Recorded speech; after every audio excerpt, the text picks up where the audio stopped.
Hi guys, நீங்கள் நம்ம movie ரிவ்யூவில் பிஸ்டல் ஒய்ஃப் படத்தோடைய ரிவ்யூ தான் பார்க்க போகிறோம். இந்த படம் இப்போ தமிழ் டப்பில் யூடியூப்பில் அவைலபிளாக இருக்குது. மறக்காம செக் அவுட் பண்ணி பாருங்க.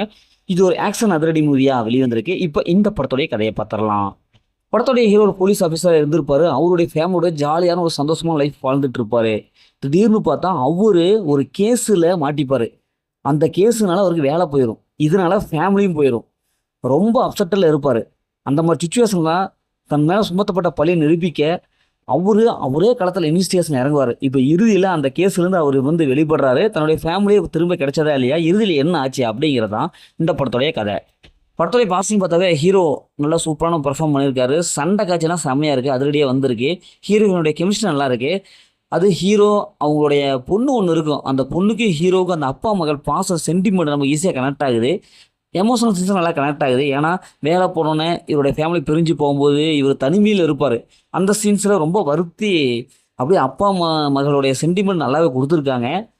படத்துடைய பிஜிஎம்ஸை பொறுத்தவரைக்கும் நல்லாவே வந்திருக்கு. சினிமோட்டோகிராஃபி கலர்ஃபுல்லாக சூப்பராக கொடுத்துருக்காங்க. வில்லன் ஸ்ட்ராங்காக இருக்கான். அதனால் சண்டை காட்சிலாம் செம்மையாக இருக்கும். சொன்னபோது சிறப்பாக இருக்குது. செகண்ட் ஹாஃப் ஃபுல்லாகவும் சண்டை தான். கிளைமேக்ஸில் நல்ல ஒரு மெசேஜை கொடுத்துருக்காங்க. ஃபஸ்ட் ஹாஃப்லேருந்தே ஓரளவுக்கு நல்லாவே பார்க்க வச்சுருக்காங்க. ஸ்க்ரீன் பிளே பொறுத்தவரைக்கும் ஓரளவுக்கு ஃபஸ்ட் ஹாஃப் நல்லாவே இருக்குது. ஃபஸ்ட் ஹாஃப் நல்லா இன்ட்ரெஸ்ட்டாக ட்விஸ்ட்டாக போகுது.